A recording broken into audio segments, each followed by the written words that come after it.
বললাম প্রিয় মানুষগুলো, যদি তোমার মধ্যে মনুষ্যত্ব থাকে, আমার দিন বাঁচানোর জন্য, তোমার সন্তানকে বাঁচানোর জন্য, ভবিষ্যৎ প্রজন্মকে গভীর চক্রান্ত ষড়যন্ত্র থেকে বাঁচানোর জন্য আজই প্রতিরোধ করে তুলতে হবে, প্রতিরোধ করে তুলতে হবে।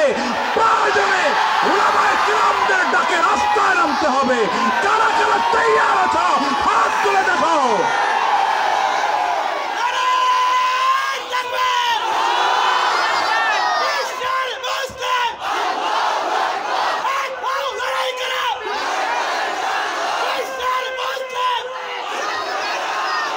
আল্লাহ কবুল করো, আমিন বলেন, জোরে আমিন বলেন। তোমার মাইক দিয়ে ভাই আমি শান্তি পাইতেছি নাকি?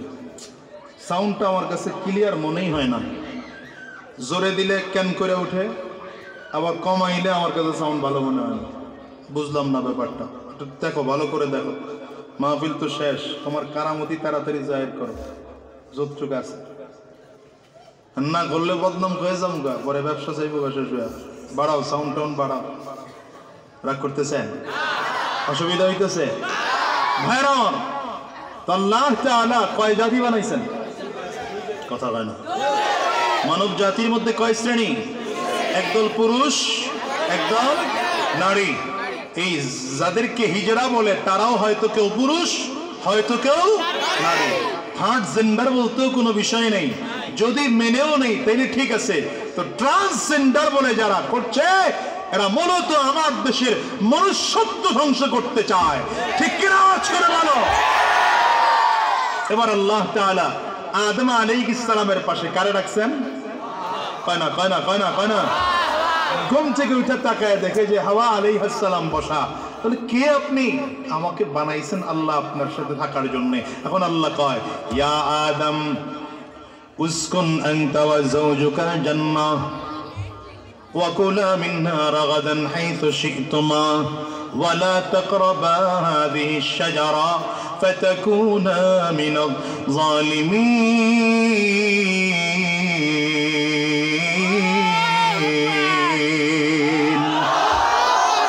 আল্লাহ তাআলা ডেকে বলে, আদম তুমি আর তোমার স্ত্রী জান্নাতের মধ্যে বসবাস করো। জান্নাতের যেই জায়গায় বিচরণ করতে মনে চায় বিচরণ করো, যা যা খাইতে মনে চায় খাও, যত নিয়ামত দিয়েছি নিয়ামত গুলো ভোগ করো। তবে নির্দিষ্ট গাছ দেখে বললেন লা তাকরাবা হাযিহিশ শাজারা, এই নির্দিষ্ট গাছের ধারে কাছেও যাইও না। নির্দিষ্ট গাছের ফল খাইতে নিষেধ করলেন। আল্লাহ তাআলা নিষেধ করার বড় কারণ ছিল, এই নির্দিষ্ট গাছের ফল খাইলে দুনিয়ায় চলে যেতে হবে। ইবলিস বিষয়টা বুঝতে পেরে হঠাৎ করে একদিন যায় ডাক দিয়ে বলে, ইন্নী লাকুমা নাসিহিন, এ আদম, এই হাওয়া, আমি তোমাদের জন্য ফ্রি ওয়াজ করতে এখানে হাজির। শয়তানের ধোঁকাটা তিন ধরনের হয়। কয় ধরনের? জোরে কয় না। কয় ধরনের হয়? এর মধ্যে এক নম্বর ধোঁকা হয়, মাঝে মাঝে হুজুরের ব্যাস দয়া শয়তান আপনার সামনে আয়। জন্য আমি বলি, বক্তা দেখলি তারপর ওয়াজ শোনার জন্য পাগল হয়ে যায় না। আগে বক্তা দেখেন এত বড় বড় ওয়াজ করে, নামাজ ঠিক করে পড়ে কিনা। জীবনে বহুত বক্তা খুঁজলে পাওয়া যাবে ফজরের নামাজ নিজেও পড়ে না, মুসল্লিরাও আসেনি আসেনি। এখন তো বক্তার এত কঠিন অবস্থা, মাহফিল তো একটা ব্যবসার মাধ্যম হয়ে গিয়েছে। এটা দিয়ে আমাগো হুজুরগুলো ব্যবসা হয়, মাহফিল কমিটিরও ব্যবসা হয়। আর মাঝখান দিয়ে এই যুবকরা গান শুনতো আর যাত্রা বলা শুনতো, এই যে হুজুরের টান শুনে। এটা হলো বর্তমানে মাহফিলের অবস্থা। এই জন্য মাহফিল হওয়া না হওয়ার পরে সকালবেলা আবার আলোচনা হয়, জমছিনি রে, কত কালকের মাহফিল জমলনি রে, জমছে মানে টান আর টান। কি যে টান হুজুরের এক একটা। কি ওয়াজ করছে? আরে বেটা সিরে বাইরে লাইছে। কি ওয়াজ করছে? জনমের ওয়াজ কয় না, কিন্তু কি করছে? কি কথা কর না কেন? আর মাহফিল কমিটিও মাহফিল জমানোর জন্য ল্যাংরা, খুরা, লুলা, দুই ঠ্যাং নাই, দুই হাত নাই, পা নাই, 26 ইঞ্চি 22 ইঞ্চি 32 ইঞ্চি 13 ইঞ্চি, চোখ দুইটা কানা, কথা হয় না, ডেবরা ল্যাংড়া লুলা, হিন্দু থেকে মুসলমান হয়েছে এইটা, আবার হলো মহিলা ছিল পুরুষ হয়েছে, মাহফিল কমিটির কপালেও জুতোর বাড়ি। এগুলো হাসতে হাসতে কথাগুলো বললাম। তো এই জাতীয় মাহফিল গুলো করে গজব আনতেছো, গজব আনতেছো দেশের মধ্যে, মনে রেখে দিও। ওই জন্য মাঝে মাঝে আফসোস করে বলি, কাফিয়া পরে সেই ছেলেও যদি এখন ওয়াজ করে, আর সেই ওয়াজ যদি জাতি শুনে, উর্দু কায়দা পরে যে ঠিক করে কোরআন শুদ্ধ করে পড়তে পারে না, সেও যদি ওয়াজ করে, আর এই ওয়াজ যদি জাতি শুনে কয় জব্বর ওয়াজ, এই জাতির কপালে আর কিছু নাই। আপনাদের জন্য বলে যাই, ফারে ঘর 2-3 বছর পরে ওয়াজ শুরু করছি, ঠাস করে পড়ছি আর বক্তা হয়ে গেছে, এমন কিন্তু না। কারণ ছাত্র জমানে এই স্বপ্নই আমি দেখতাম না, আমার মধ্যে এই চিন্তাই ডাকে নাই কোনোদিন।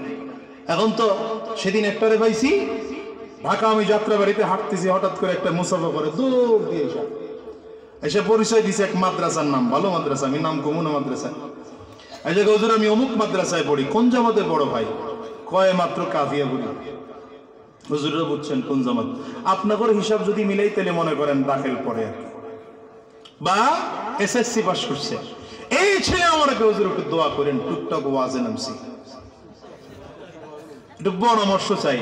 আমি যদি পরামর্শ চাও তাইলে প্রথম পরামর্শ হলো আগে দাওরায়ে হাদিস শেষ করো, এরপরে মিনিমাম 5 বছর কোন হক্কানি আলেম তার আন্ডারে থাইকা নিজের আত্মারে পরিশুদ্ধ করো, এরপরে নামো। এই কথাটাও খুব ভালোভাবে নেই, কারণ নগদ ইনকাম শেষ করে আলাইছি, বুঝে না, বুঝেন নাই? মাহফিলেও না দিলেও তো 5-10 হাজার দেয়, কথা বলে। আর যদি মোটামুটি সেলিব্রিটি হওয়া যায় তো 40 আর 50, আরো বেশি হইলে তো 1 লাখের নিচে হয় না। নিবেন, টাকা নিতে নিষেধ করি না, টাকা নিতে নিষেধ করি না। আমিও বলি ঠিক আছে, কোন জায়গায় কোন মাহফিল কমিটির খাসলত দেখা মাঝে মাঝে বলি যে চুক্তি করাও দরকার, কিন্তু সাথে এটাও মনে রাখতে হবে আমার এই মাহফিল যেন দুনিয়া কামানোর জন্য না হয়। যদি দুনিয়া কামানোর জন্য হয় তাইলে বক্তা তুমি গজবের অপেক্ষা করো, জাহান্নামের আযাবের অপেক্ষা করো। কথা বুঝতে পারতেছেন? এই জন্য বক্তা দেওয়ার আগে খুব সাবধান। এই বক্তা 1 বছরের নামাজ পড়ছে কিনা আগে পরীক্ষা করেন। আর আমি আমারও কইতেছি, যদি আমারে পরীক্ষায় পাস না করি আইনান না, দরকার নেই এই সমস্ত ফালতু আইনা, দিনটারে শেষ করে ফেলেন না। কথাগুলো বলতাম না মাদ্রাসার মাহফিলের জন্য বললাম, ওলামায়ে কেরাম আমার কথাগুলো বুঝবে এজন্য বললাম। আজ থেকে যখন 2009 সনে বয়ান শুরু করছি হালকা পাতলা করে, তখন তো আমি মাহফিল খুঁজতাম, এখন তো মাহফিল আমারে বুঝে। কিন্তু তখন সামনে বসলে কিছু রুহওয়ালা মানুষ পাইতাম, কসম হুজুর এখন সেই মানুষ পাই না এখন সেই মানুষগুলো। এই জন্য আগের মতো কথা বললেও শান্তি পাই না। আপনারা রাগ করেন না, এই মাহফিলের জগৎগুলো নষ্ট হয়ে যাচ্ছে। হুজুর আমার মাঝে মাঝে মন চাই ছাইরা দেই, ছাড়ি না কেন জানেন? তাও তো কিছু দিনের কাজ হইতেছে। এই ওয়াজ মাহফিলগুলো, জামাতে তাবলীগের হক মেহনতগুলো, হক্কানি পীর মাশায়েখদের খানকাগুলো, মসজিদে জুমার দিনের বয়ানগুলো যদি না থাকতো তাহলে দেশের মানুষ আর পশুর মধ্যে পার্থক্য থাকতো না। আমার দেশের সরকারের তো কোনো চিন্তা ভাবনা নাই, ওরা তো খায় আর ঘুমায়। দেশের মানুষ পশু হয়ে গেল না জানোয়ার হয়ে গেল, এ নিয়ে কারো মাথা ব্যথা নাই। জানেন এই দেশের হুজুরদেরকে আপনারা বোঝা মনে করেন, অথচ এই দেশের হুজুররাই আপনাদেরকে মানুষ বানানোর জন্য মেহনত করে। এই আলেমদেরকে বোঝা মনে করেন আপনারা, অথচ এই আলেমগুলো বয়ান না করলে জানোয়ার হয়ে যেত মানুষগুলো। বুঝাবো কি করে জাতিকে? কায়দা নাই বুঝানো। এই জন্য আসেন, আল্লাহ আমাদেরকে কবুল করুন, আমিন। এই ফিতনার যুগে সব ফিতনা থেকে হেফাজত করুন, আমিন জোরে বলেন। রাগ করছেন, কথা একটু বেশি করে গেছে। আল্লাহ তাআলা আদম আলাইহিস সালাম রে ডাকলে ইবলিস গিয়া কি কয়? কন্যা ওয়াজ করতে এসে ইন্নী লাকুমা নাসি, কোরআনে স্পষ্ট কথা, ইন্নী লাকুমা নাসিহিন, নসিহত করতে এসেছি। আরে বাবা, আর ইবলিসের ধোঁকা দেওয়ার 3টা সূরত কিতাবে লেখে, এর মধ্যে একটা সূরত হলো মাঝে মাঝে খুব ভালো মানুষের সূরত দইরা আসে, এটা খুব ভালো করে গ্রহণ করে। ওইটা উঠতেছে কে? উঠতেছে কে? এই এই এই আল্লাহর ওলি ওমা, এরপরে তুই যাইতেছে বসান, জরুরত আমারে করবো না। এটা এই জায়গার উস্তাদ তো আমি উস্তাদ না, কিন্তু চেয়ারটা তো উস্তাদের। এখান থেকে ছুটি নিয়ে যাওয়া ছাড়া যাওয়া যাবে না, সাবধান, খুব ভালো করে বুঝে না। ক্লাসে বসলে, এই ছাত্ররা যারা আছো, ক্লাসে বসলে উস্তাদের অনুমতি ছাড়া বের হওয়া যায়? খুব স্টেঞ্জা লাগছে তো উস্তাদের কাছে, এখান থেকে অনুমতি নিয়ে যাওয়া লাগবে, সাবধান। বুঝেন নাই কোন ফাইলে পড়ছে। ইবলিস কি বলে আমি নসিহত করতে আসছে, কি নসিহত? আল্লাহ তোমাকে নিষেধ করছে কেন জানো? কেন? তোমাকে নিষেধ করছে যদি তোমরা ফেরেশতা হয়ে যাও অথবা তোমরা জান্নাতে চিরজীবন হয়ে যাও, তোমরা এক কাজ করো, আল্লাহ যে ফল খাইতে নিষেধ করছে ফলটা খাও, খাইলে কি হবে? ফেরেশতা হয়ে যাবে, নয়তো জান্নাতি হয়ে যাবে চিরজীবন। এখন আদম আলাইহিস সালামকে আল্লাহ তো দেখায় দিছে, লা তাকরাবা হাদিহিশ শাজারা, এই গাছের দ্বারে কাছেও যাও না। ইবলিস এখন নসিহত করতেছে ঘুরা, আল্লাহ তো বলছে এই গাছের ফল নিষেধ করছে, এই ধরনের অন্য গাছের ফল খাইতে নিষেধ করেনি। এই ধরনের অন্য ফল খাইতে তো আল্লাহ নিষেধ করেন, ওইটা খাও। আদম আলাইহিস সালাম চিন্তা করছেন, হ্যাঁ তাহলে তো ওয়াজটা ঠিকই। খাইছেন নিজের ইচ্ছায় না শয়তানের প্ররোচনায়? ভালো করে বুঝেন, নিজের ইচ্ছায় না শয়তানের প্ররোচনায়। আদম আলাইহিস সালাম যেটা খাইছেন এর দ্বারা গুনাহ হয় নাই। 1 নম্বর গুনাহ কবিরা হয় নাই, সগীরাও হয় নাই, অন্যায় হয় নাই, আমাদের চোখেও ভুল হয় নাই। এখানে ছোট্ট কায়দা আছে, হাসানাতুল আবরার সাইয়্যাতুল লিল মুকাররাবিন। কাছের মানুষ ছোট কিছু করলেও এটা বাবার কলিজায় খুব আঘাত লেগে যায়, কথা হয় না? রাস্তায় দাঁড়ায় 2টা ছেলে দুষ্টমি করতেছে, একটা তাকায় দেখেন আপনার ছেলে, আর একটা পাশের বাড়ির আরেক ছেলে। আপনি ধমক দিলে আপনার ছেলেরে দিবেন না পাশের বাড়িরটারে, কেন? আপনি চান আপনার ছেলে হেফাজত থাকুক। এই ভিত্তিতে আল্লাহর চোখে ভুল, আমাদের চোখে ভুল না, অন্যায় না, গুনাহ না। এই গুনাহের এতটুকু ভুলের কারণে আদম আলাইহিস সালাম জমিনে আসলেন, 40 দিন না খায়া ছিলেন। এই যুবকরা ভালো করে শোনো এই কথাটা, কতদিন না খেয়েছিলেন? 40 দিন না খেয়েছিলেন। এরপরে 100 বছর পর্যন্ত চোখের পানি ফেলে কান্না করেছেন।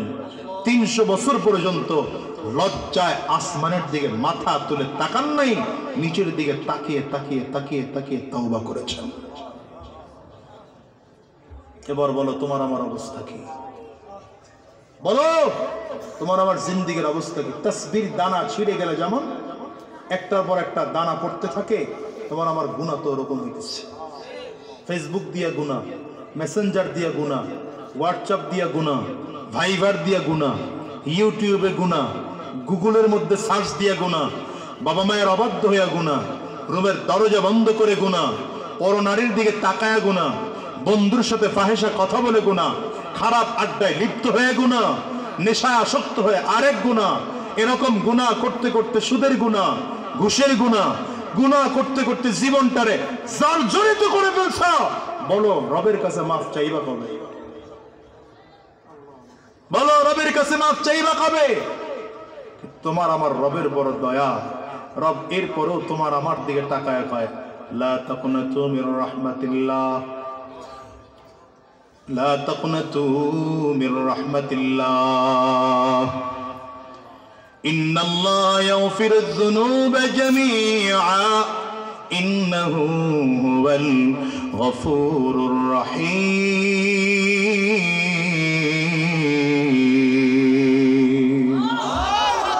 এরপরে আমার মালিক ডাক দেয়, রে গোলাম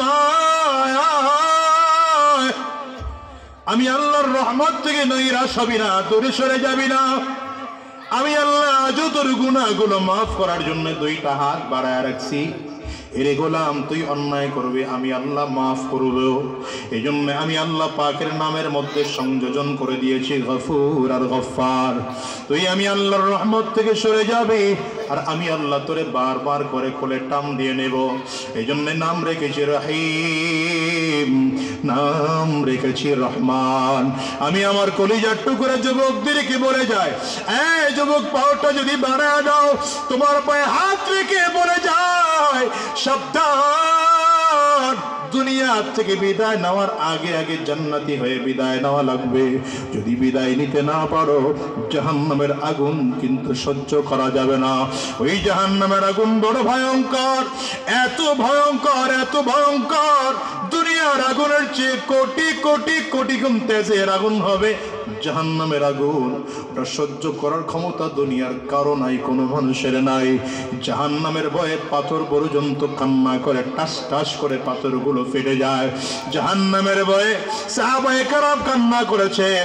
তোমার আমার মধ্যে জাহান্নামের ভয় ঢুকায়া গুনাহ থেকে বেঁচে থাকা লাগবে কি লাগবে না? চিল্লায়া খাও জাহান্নামী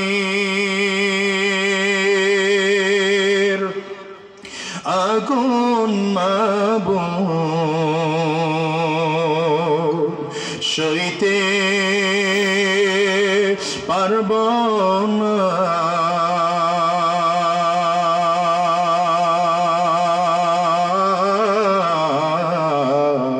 দুনিয়াতে নৌকা দইয়া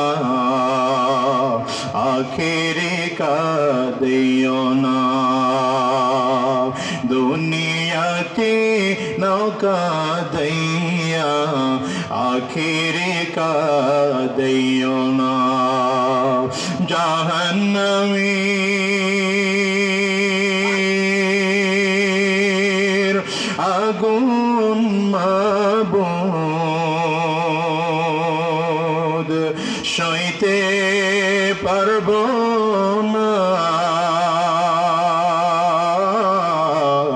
দুনিয়াতে নৌকা দইয়া আখেরে কাঁদিও না।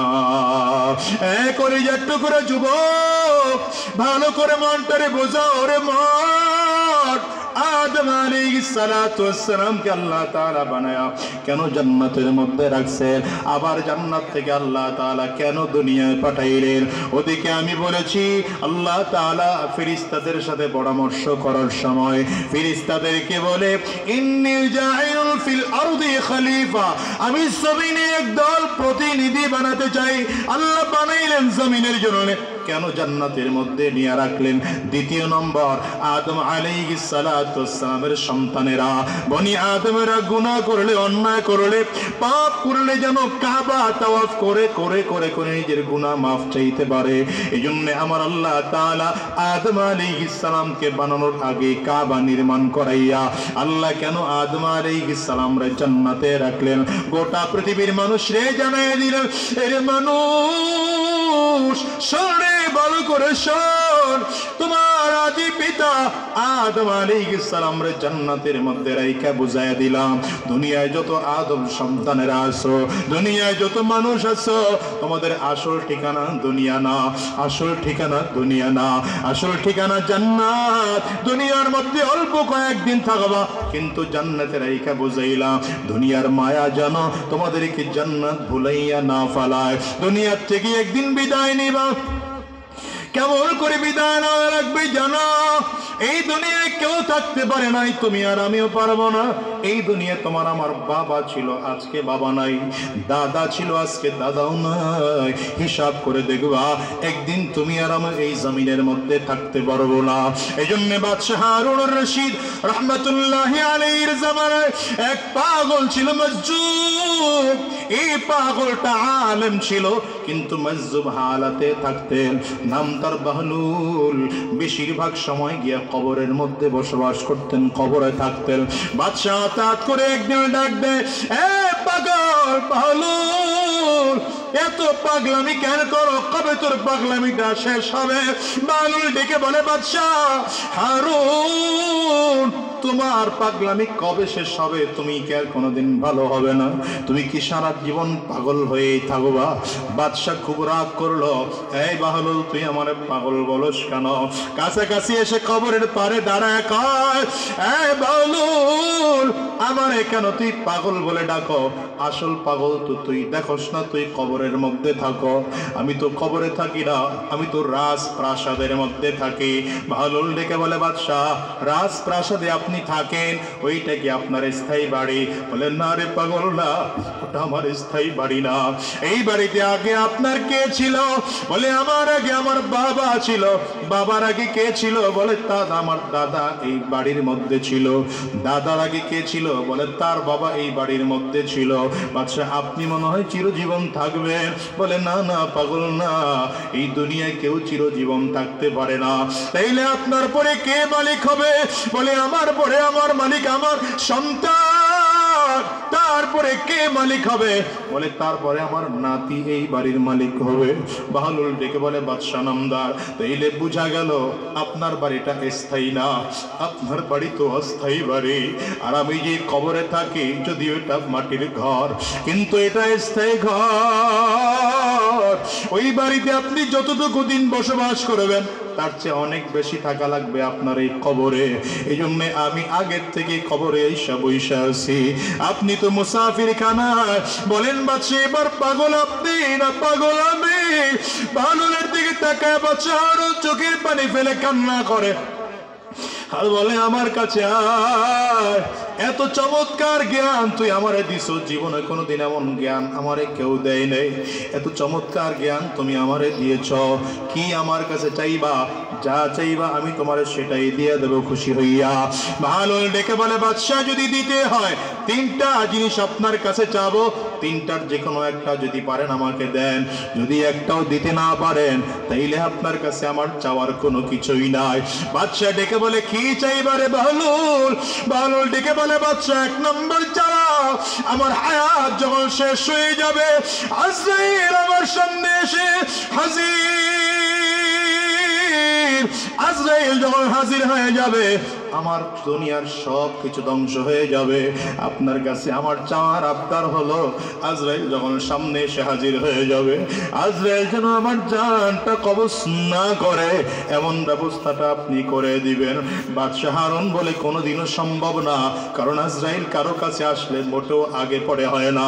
ইদা জাআ আজালুহুম লা ইস্তাখিরুনা সাআতাও ওয়া লা ইস্তাকদিমুন। মৃত্যু কারো আগেও হবে না, কারো জন্য মৃত্যু পরেও হবে না। বাহলুল ডেকে বলে বাদশা তাইলে মৃত্যুর হাত থেকে আপনি আমারে বাঁচাইতে পারবেন না, তাইলে দ্বিতীয় নম্বর চাওয়া, আমার যখন কবরের মধ্যে দেওয়া হবে, নবী বলেছেন আল কবর রাউযাতুম মির রিয়াজিল জান্নাহ আও হুফরাতুম মিন হুফারিন নার। কবরটা কারো জন্য জান্নাতের টুকরা হবে, আবার কবরটা কারো জন্য জাহান্নামের গর্ত হয়ে যাবে। যদি আমার কবরটা জাহান্নামের গর্ত হয়, ওই কবরের মধ্যে বড় বড় সাপ, কবরের মধ্যে বড় বড় ভয়ঙ্কর প্রাণী এসে হাজির হয়ে যাবে। বাদশা আপনি আমার এই কবর থেকে একটু বাঁচায় দিবেন। বাহলুলের দিকে তাকিয়ে বাদশা হারুন বলে এ পাগল, এটাও কোনোদিন সম্ভব না। কবরে গেলে দুনিয়ার কোনো মানুষ কাউরে কোনো উপকার করতে পারে না। বাহলুল ডেকে বলে বাদশা তাইলে তিন নম্বর চাওয়া, হাসরের ময়দান, হাসরের ময়দানে মানুষগুলো যখন দাঁড়াবে জাহান্নামের উপর দিয়া পুলসিরাতের পর আল্লাহ তাআলা তৈয়ার করবে। মানুষগুলো যখন পুলসিরাতের সামনে গিয়ে দাঁড়াবে, মানুষ তাকায় দেখবে পুলসিরাতের পুলটা চুলের চেয়েও চিকন দেখা যায়। পৃথিবীর যত ধারালো অস্ত্র হইতে পারে তার চেয়ে বেশি ধারালো। বাদশা আপনি আমার এই পুলসিরাতটা পার করা দেওয়ার গ্যারান্টি দিতে পারবেন? হারুন বলে না না, এটা আমার দ্বারা সম্ভব না। হারুনের দিকে তাকিয়ে বাহলুল বলে বাদশা নামদার যদি না পারেন আপনার কাছে চাওয়া পাওয়ার কিছুই নাই, আপনার কাছে কোনো কিছুই চাই না, কোনো কিছুই চাই না। আমি যা চাওয়ার আমার মালিকের কাছে চাই। আমার মালিক যদি আমারে মাফ না করে আমার জাহান্নাম ছাড়া উপায় নাই। কলিজার টুকরা যুবকরে আমি তোমাদেরকে বলে যাই, এই দুনিয়ায় কেউ থাকতে পারে নাই রে ভাই। তুমি আর আমিও দুনিয়ায় চিরজীবন থাকতে পারবো না। কথা কও না, চিল্লায় ঠিক না বেঠিক জোরে আওয়াজ করে বলো। मौत जिस दिन आ गई दुनिया की दौलत क्या हुई, दुनिया की दौलत क्या हुई, रूह तन से उड़ गई मुर्दा की हालत क्या हुई, मुर्दा की हालत क्या हुई। कौन मौत जिस दिन आ गई दुनिया की दौलत क्या हुई, दुनिया की दौलत क्या हुई, रूह तन से उड़ गई मुर्दा की हालत क्या हुई, मुर्दा की हालत क्या हुई। कैसे कैसे बादशाह रानिया शाहज़ादिया, उम्दा उम्दा बाला खाना ज़ीब ज़ीनत क्या हुई, ज़ीब ज़ीनत क्या हुई। मौत जिस दिन आ गई दुनिया की दौलत क्या हुई, दुनिया की दौलत क्या हुई। আমার কলিজার টুকরা যুবক ভাই, কেউ থাকতে পারে না এই দুনিয়ায়, তুমি আর আমি পারবো না। চিল্লা খাও ঠিক কিনা? এই দুনিয়া থাকার জায়গা না। দুনিয়া আজ থেকে আজ ও কাল হোক একদিন বিদায় নেওয়াই লাগবে। এই দুনিয়ায় তোমার আমার নবীও থাকতে পারেন নাই, আদম আলাইহিস সালামও থাকতে পারেন নাই, পয়গম্বর ইব্রাহিমও থাকতে পারেন নাই, আবার দুনিয়ায় যত খারাপ মানুষ এরাও জমিনে থাকতে পারেন নাই। তবে তোমার আমার নবী যখন জমিন থেকে বিদায় হয়, উম্মতের জন্য তখনও কান্না করেছে। তোমার আমার নবী এত মায়ের নবী আমার, যখন ইন্তেকাল করবেন আজরাইল এসে আমার নবীর সামনে হাজির। জিবরিল আমিন তো আগের থেকে আমার নবীর কাছে বসা। জিবরিল আমিনের দিকে তাকায়া আজরাইল ডেকে বললেন, পয়গম্বর আপনার জান কবজ করার জন্য আল্লাহ আমারে পাঠাইছেন। তবে যদি আপনি চান আরো কিছুদিন দুনিয়া থাকার জন্য ব্যবস্থা আল্লাহ করবেন, আর যদি আপনি না চান আল্লাহ এখনই আপনার জান কবজ করে নিয়ে যাইতে বলেছে। নবী আমার জিবরিল আমিনের দিকে তাকায় ডাক দেয়, জিবরাইল কি করব বলো, তুমি আমার একটু পরামর্শ দাও। জিবরিল কয়, পয়গম্বর আমি আল্লাহর কাছাকাছি থাকি, আল্লাহর চাহিদাটা আমি ভালো করে জানি। আল্লাহ চান আপনি এখন আল্লাহ পাকের কাছে চলে যান। নবী আমার কান্না করে আর ডাক দেয়, জিবরাইল আমার যাইতে কোনো অসুবিধা নাই, যাইতে কোনো বাধা নাই। আমি হতে চাই আমার মালিকের কাছে যাব, কিন্তু আমার উম্মতের জন্য বড় মায়া, এই উম্মতের জন্য বড় দয়া হয়। এই উম্মতকে তো আল্লাহ তাআলা দুই কারণে ধ্বংস করতেছেন না। এক নম্বর, এই উম্মতের মাঝে আমি আছি। দ্বিতীয় নম্বর, এই উম্মত ইস্তিগফারের মধ্যে লিপ্ত আছে। যতদিন উম্মত তওবা করবে আর যতদিন আমি নবী জমিনের মধ্যে থাকবো, এই দুইটা গুণ উম্মতের মাঝে থাকলে আল্লাহ উম্মতকে কোনোদিন ধ্বংস করবেন না। কিন্তু আমি নবীর বড় ভয় হয়, আমি নবী জমিন থেকে চলে যাওয়ার পরে যদি উম্মত তওবা করা বন্ধ করে দেয়, না জানি আমার উম্মতকে আল্লাহ তাআলা ধ্বংস করে দেয়। জিবরিল আমার আল্লাহর কাছে গিয়ে একটু বলো, আমার উম্মতের মাঝে আমি যদি নাও থাকি, এই উম্মতরে যেন আমার মালিক ধ্বংস না করে। জিবরিল ওই অবস্থায় আল্লাহর কাছে যায়, আল্লাহ পাকের কাছ থেকে যাই না আসে, আবার নবীর জানায় দেয়, পয়গম্বর আল্লাহ তাআলা ওয়াদা দিয়েছেন আপনি জমিনে না থাকলে উম্মত যদি তাওবা বন্ধ করে দেয়, আপনার উম্মতকে আল্লাহ তাআলা একসাথে ধ্বংস করবেন না। নবীর তোমার আমার জন্য কত মায়া, হায় রে নবী এখনো কান্দে। আমার নবী সাজদায় পুরা পুরা পুরা পুরা আমার নবী কান্না করতেন। হাদিসের মধ্যে আসছে কিয়ামতের ময়দানে মানুষগুলো উলঙ্গ অবস্থায় উঠবে, ফেরেশতারা তাকায় দেখবে আমার নবীর পরনে কাপড় আছে, নবীর ডান সাইডটা কাপড়টা কাদা মাটি মাখা। ফেরেশতারা প্রশ্ন করবে, পয়গম্বর আপনার ডান সাইডটা কাদা মাটি মাখা কেন? আল্লাহর নবী ডাক দিয়ে বলবেন, ফেরেশতারা আমি কবরে বৈশা কান্না করছি, উম্মতের মায়া আল্লাহর কাছে কান্না করছি, আমার মালিক ওই কান্নার একটা আসর আমার ডান সাইডে কাদা লাগায় বুঝাইছে। ওরে দুনিয়ার যুবক, কোন নবীর বিরোধিতা করো, কোন নবীর গালি দাও, কোন নবীর চরিত্রহীন বলে বলো, কোন নবীর সুন্নতির দাড়ির মধ্যে খুর লাগাও, আমার নবীর জন্য কি তোমার একটু মায়া হয় না?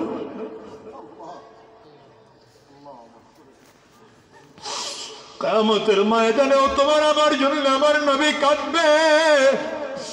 হাদিসের মধ্যে আসছে, কিয়ামতের ময়দানে মানুষগুলো যখন পাগল পাড়া হয়ে যাবে, তাকায় দেখবে সূর্য মাথার বড় মাথা উপরে দেখা যায়, হায়রে জমিনটা হয়ে যাবে তামার। হাসরের ময়দানে মানুষ দেখবে ডান দিক থেকে বাম দিক থেকে সামনের দিক থেকে পেছন দিক থেকে চারদিক থেকে জাহান্নামের আগুন ঘুরিম ঘুরিম আওয়াজ করে করে করে করে সামনের দিকে আগায়। মানুষগুলো এত ভয়, পরিস্থিতি এত মারাত্মক হয়ে যাবে। আমার আল্লাহ তাআলা বলেন, ইয়াউমা ইয়াফিরুল মারউ মিন আখিহি ওয়া উম্মিহি ওয়া আবিহি ওয়া সাহিবাতিহি ওয়া বানি।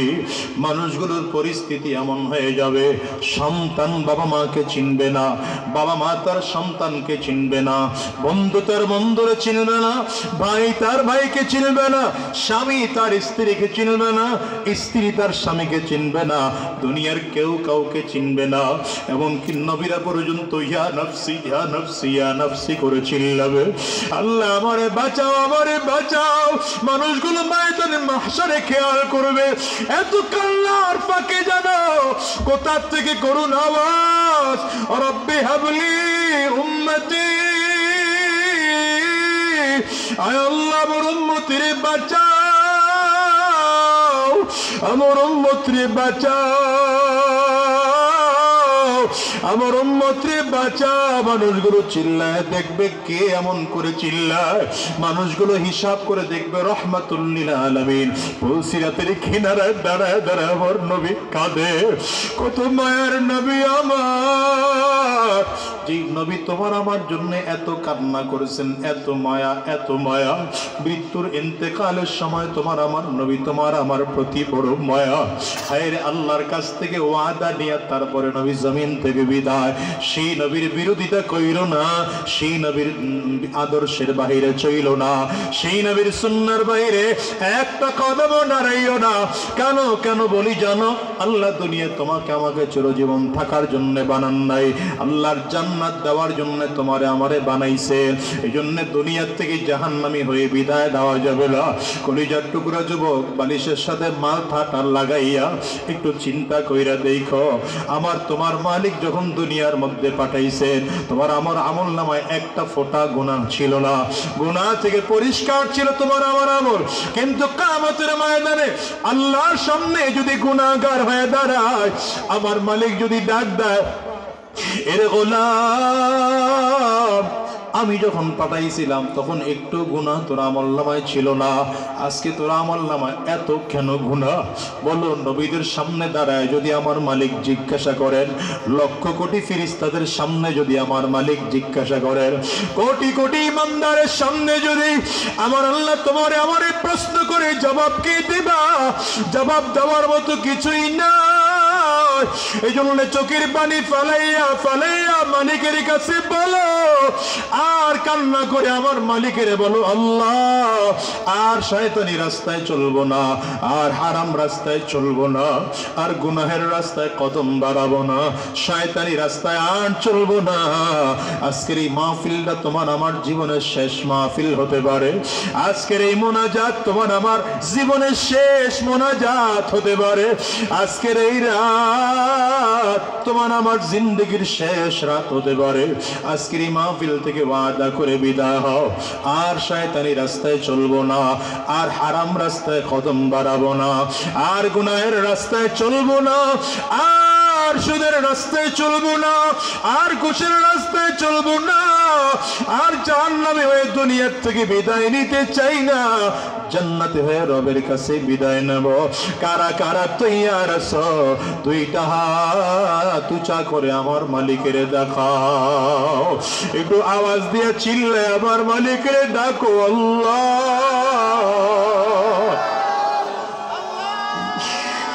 যুবকরে চোখে যদি পানি না আসে কান্নার বান্দরে ডাকো, আওয়াজ দিয়ে চিল্লে ডাক দাও আল্লাহ। জোরে জোরে আরো জোরে চিল্লা ডাকো আল্লাহ। দুনিয়ার ঘরে আগুন লাগলে যেমন পানি ছাড়া নিভানো যায় না, ওই কবরেও যে জাহান্নামের আগুন তোমার আমার গুনাহের কারণে দাও দাও ধাও দাও করে জ্বলে, ওই জাহান্নামের আগুন সহ্য করা যাবে না। চিল্লা আমার মালিকের কাছে কাঁদো। ওই জাহান্নামের আগুন নিভানোর জন্য চোখের পানির বিকল্প কোনো কিছু নাই। যদি কান্না না আসে ডানে আর বামে তাকাও, তাকাইয়া দেখো কার চোখে পানি, ওই মানুষটার দিকে তাকাইয়া ধিক্কার মারো আর চিল্লা মালিকের ডাকো আল্লাহ। এই ডাক দাও, ডাক দাও না, ডাক দাও না। আমার মালিকের যুবক কান্না করে চিল্লা ডাক দাও আল্লাহ।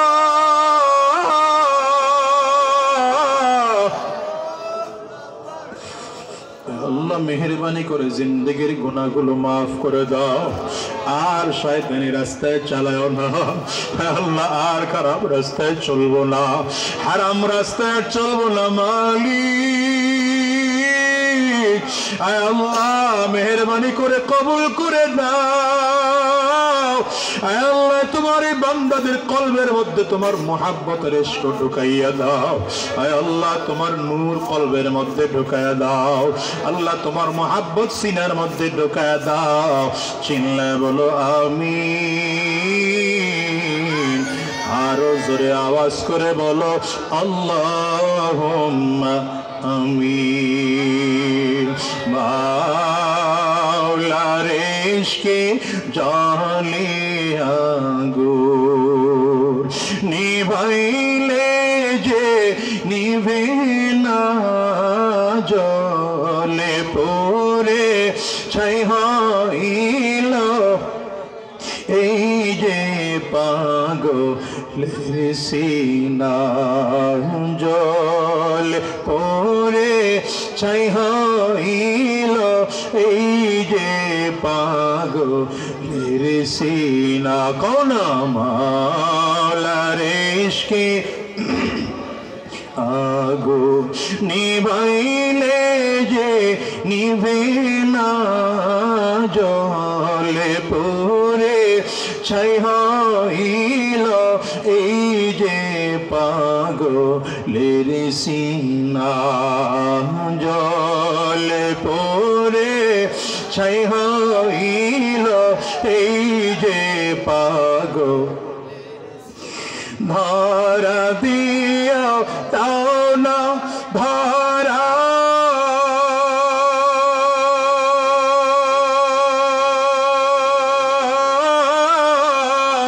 কাছে থেকেও দাও না সারা,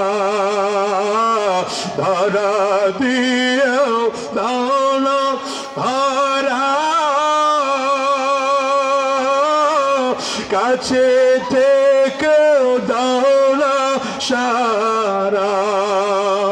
আমার এই বুকেতে বইছে খরা, এই বুকেতে বইছে খরা, না পাওয়ারি যাতনা, জলে পড়ে ছাই হইল এই যে পাগলের সিনা, জল পড়ে ছাই হইল এই যে পাগলের সিনা।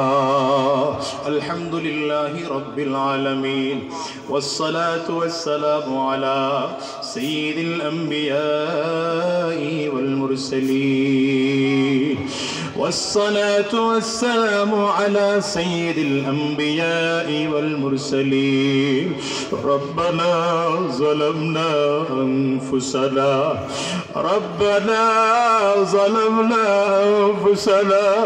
وإن لم تغفر لنا وترحمنا لنكونن من الخاسرين رب ارحمهما كما ربياني صغيرا رب ارحمهما كما ربياني صغيرا ও দয়ার মালিক মেহেরবান খোদা আয় আল্লাহ আমাদের হাতগুলো খালি ফিরে দিও না আল্লাহ গভীর রাতে তোমার দরবারে ভিক্ষুকের মতো হাত দুইটা বাড়াইলাম আয় আল্লাহ এখানে কত ওলামায়ে কেরাম হাজির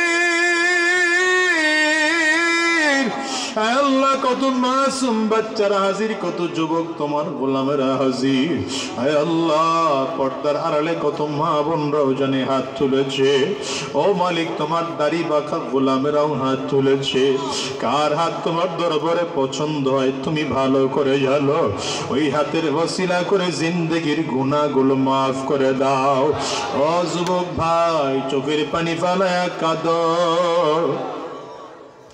কান্না না আসলে কান্নার ভান ধরো পর্দার আড়ালের মা তুমিও কাঁদো যদি কান্না না আসে কান্নার ভান ধরে আমার মালিকের ডাকো হায় আল্লাহ জানলে আমার আগুন চোখের পানি ছাড়া নিবে না ও দয়ার মালিক আয় আল্লাহ আমাদেরকে মেহেরবানি করে জিন্দেগির গুনাহগুলো মাফ করে দাও আয় আল্লাহ কারো হাত খালি ফিরাইয়া দিও না কারো হাত খালি ফিরাইয়া দিও না আয় আল্লাহ কারো হাত খালি ফিরাইয়া দিও না আল্লাহ জাহান্নামের আগুনে কাউরেও জ্বালাইও না আল্লাহ জাহান্নামের আগুনে কাউরে জ্বালাইও না কবরে আযাব দিও না মালিক কবরে আযাব দিও না আল্লাহ সকলেরই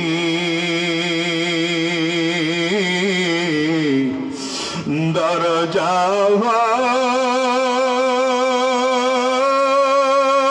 হইতে আল্লাহ ফিরিয়া আল্লাহ আল্লাহ তোমারি দর ওয়াজায় রইলাম পড়িয়া তুমি যদি মাফ না করো তোমার বান্দারে বলো তোমার বান্দা যাইবে কারদারে বলো তোমার বান্দা যাইবে কারদারে আয় আল্লাহ মেহেরবানি করে জিন্দেগির গুনাহগুলো মাফ করে দাও আয় আল্লাহ আমাদের জিন্দেগির গুনাহগুলো মাফ করে দাও আয় আল্লাহ যতদিন এই জমিনে থাকবো তোমার গোলামি করার তৌফিক দিয়ে দাও আল্লাহ জমিন থেকে যখন বিদায় নেব ঈমান নিয়ে যাওয়ার তৌফিক দিয়ে দিও আয় আল্লাহ কারো হাত খালি ফিরিয়ে দিও না আল্লাহ তোমার মুহাব্বতের নূর সিনার মধ্যে ঢুকাইয়া দাও তোমার মুহাব্বতের নূর কলিজায় ঢুকাইয়া দাও তোমার মুহাব্বতের নূর কলিজায় ঢুকাইয়া দাও কোরআনের নূর কলিজার মধ্যে ঢুকাইয়া দাও হাদিসের নূর কলিজার মধ্যে ঢুকাইয়া দাও উলামায়ে কেরামদের মুহাব্বত কলিজায় ঢুকাইয়া দাও আয় আল্লাহ মাদ্রাসাকেও কবুল করে নাও মাদ্রাসার আসাতিজায়ে কেরামদেরকেও কবুল করো তুলাবায়ে ইলমদেরকেও কবুল করে নাও মুহিব্বিন মুতাআল্লিকিনদেরকেও কবুল করে নাও আজকের এই মাহফিল করতে গিয়ে যারা টাকা পয়সা মেধা শ্রম বুদ্ধি দিয়ে সহযোগিতা করেছেন প্রত্যেককে তুমি কবুল আর মঞ্জুর করে নাও। মাইক লাইট স্টেজ প্যান্ডেলের দায়িত্বে যারা ছিলেন, প্রশাসনের বাইরা, জনপ্রতিনিধিরা যারা এই মাহফিল করতে গিয়ে সহযোগিতা করেছেন প্রত্যেককে তুমি কবুল আর মঞ্জুর করে নাও। আল্লাহ যারা মুসিবতের মধ্যে আছি মুসিবত দূর করে দাও, যারা ভাবগ্রস্ত অভাব দূর করে দাও, যারা পেরেশানিগ্রস্ত পেরেশানি দূর করে দাও, যারা যে সমস্যায় আছে প্রত্যেকের সমস্যা দূর করে দাও। আল্লাহ আমাদেরকে তোমার দ্বীনের জন্য কবুল করো। আল্লাহ জমিন থেকে যখন বিদায় হয়ে যাব ঈমান নিয়ে যাওয়ার তৌফিক দিয়ে দিও, ঈমান নিয়ে যাওয়ার তৌফিক দিয়ে দিও। গুনাহগার বানাইয়া দুনিয়া থেকে নিও না আল্লাহ, বেঈমান বানাইয়া দুনিয়া থেকে নিও না আল্লাহ, নাফরমান বানাইয়া দুনিয়া থেকে নিও না আল্লাহ। আল্লাহ নাফরমান বানায় দুনিয়া থেকে নিও না, মেহমান বানায় নিও না, গুনাহগার বানায় নিও না আল্লাহ। গুনাহ মাফ করে দুনিয়া থেকে নিও, পাক্কা ইমানদার বানাইয়া দুনিয়া থেকে নিও। আয় আল্লাহ এত রাত ধরে তোমার গোলামরা এখানে বসা, এদেরকে কি দিয়ে বিদায় দেব আমি জানি না। আল্লাহ এদের কলবের মধ্যে তোমার নূর ঢুকায় দাও, এদের কলবের মধ্যে কোরআনের মহাব্বত ঢুকায় দাও। কাউরেও খালি হাতে বাড়ি ফিরেও না, আমাদের জিন্দেগির গুনাহগুলো মাফ করে দাও, আমাদেরকে দ্বীনের জন্য কবুল করে নাও। এই মাদ্রাসার যত হাজাত আছে গায়েব থেকে মিটিয়ে দাও আল্লাহ, যারা হাজাত আছে গায়েব থেকে মিটিয়ে দাও আল্লাহ, সব হাজাত গায়েব থেকে মিটিয়ে দাও। এই মাদ্রাসার উত্তর উত্তর উন্নতি দান করো আল্লাহ, যারা পরিচালনার দায়িত্বে আছেন তাদেরকেও কবুল করো। এই গোটা এলাকাবাসীকে তুমি কবুল করে নাও, পর্দানিশীন মা বোনদেরকেও কবুল করে নাও, মুরব্বী বাজানদেরকেও কবুল করে নাও, যুবকদেরকেও কবুল করে নাও, মাসুম বাচ্চাদেরকেও কবুল করে নাও। আমাদের সকলকে দ্বীনের পথে চলার তৌফিক দিয়ে দাও। সুবহানা রাব্বিকা রাব্বিল ইজ্জাতি আম্মা ইয়াসিফুন ওয়া সালামুন আলাল মুরসালিন ওয়া সালামুন আলাল মুরসালিন ওয়া সালামুন আলাল মুরসালিন ওয়ালহামদুলিল্লাহি রাব্বিল আলামিন। ওয়া আলাইকুম আসসালাম।